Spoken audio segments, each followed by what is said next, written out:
Hello မင်္ဂလာပါဆိုတော့ကျွန်တော်ဗီဒီယိုမလုပ်တာလဲကြာပြီလွန်ခဲ့တဲ့နှစ်ကကျွန်တော်နောက်ဆုံးနှစ်ဆိုတော့ကျောင်းစာကိုအာယုံစိုက်ပြီးလုပ်နေတာလဲပါတယ်နောက်တစ်ခုကကျမရေးမကောင်းတာပုံစံမျိုးစုံနေပေါ့ဗျာဟိုရုန်းကန်နေရတာ struggle ဖြစ်နေတာပေါ့နော်ဒါပေမဲ့ကျွန်တော်ဗီဒီယိုအမြဲတမ်းလုပ်ချင်ခဲ့တယ်အခုချိန်ထိလဲဗီဒီယိုလုပ်ချင်စေပဲဗီဒီယိုလုပ်တာကကိုသိတဲ့အရာတွေကိုအများကြီးမသိပေမဲ့ကိုသိတဲ့လောက်ကိုဟို sharing လုပ်ချင်အပြင်ကို share လိုက်တဲ့ကိုမျှဝေလိုက်တဲ့ information knowledge တခုကြောင့်လူတစ်ယောက်ရဲ့တနေ့ဒါမှမဟုတ်ရင်လည်းတနာရီတစ်စက္ကန့်လောက်အဆင်ပြေသွားတယ်ဆိုရင်လည်းဒါအကျိုးရှိတယ်ပေါ့နော်နောက်တစ်ခုကနိုင်ငံခြားမှာတယောက်တည်းနေတဲ့အချိန်မှာကိုယ့်အတွက်အတိတ်ပဲရှိတယ်လို့ခံစားတဲ့အရာတခုခုလောက်တာပို့ပြီးမှစိတ်ကိုပျော်ရွှင်စေတယ်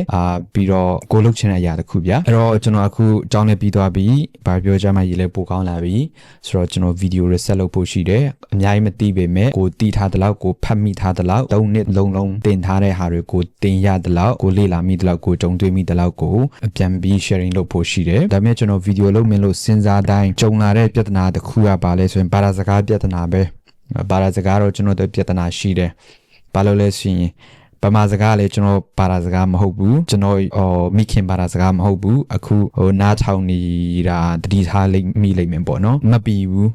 ဗမာစကားတော်ဝဲတယ်ဘာလို့လဲဆိုရင်14နှစ်ကြာမှကျွန်တော်ဗမာစကားပြောတတ်တာ14နှစ်မှကျွန်တော်ဗမာစကားပြောတတ်တယ်အဲ့တော့ English လို့ဆိုရင်လည်းကျွန်တော်ရဲ့မိခင်ဘာသာစကားမဟုတ်ဘူးဆိုတော့အလုံးမကိုအဆင်မပြေဘူးပေါ့နော်ဘာသာစကားတော့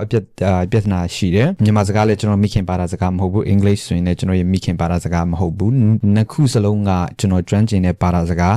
မဟုတ်ဘူးဆိုတော့ဒါအကြီးဆုံးပြဿနာပဲဆိုတော့ဒါပေမဲ့လုံရင်းကန်ရင်းနဲ့အဲ့လိုမျိုးကျွမ်းကျင်သွားမှာပေါ့နော်ဆိုတော့ကျွန်တော်ဗီဒီယိုတွေ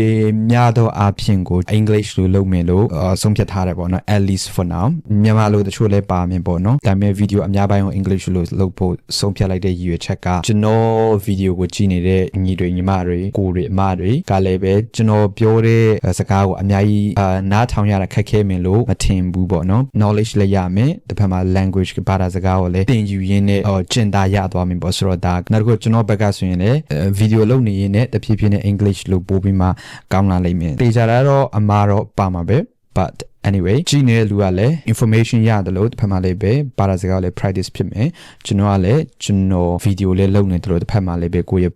ဘာသာစကားလည်း practice ပို့ပြီးမှလုပ်မယ်ဆိုရရချက်နဲ့ okay ဆိုတော့ English လို့လုပ်မယ်ပေါ့နော်နောက်တစ်ခုကဒီဘက်မှာကျွန်တော် video creation လုပ်တဲ့နေရာမှာ English လို့ဆိုရင် script ရေးရတာပို့ပြီးမှအဆင်ပြေတယ်ဘာလို့ဆိုရင်ကျွန်တော်မြန်မာ typing ဆိုရင်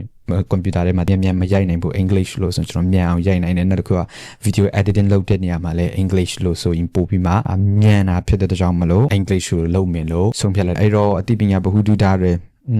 နည်းနည်းပဲဖြစ်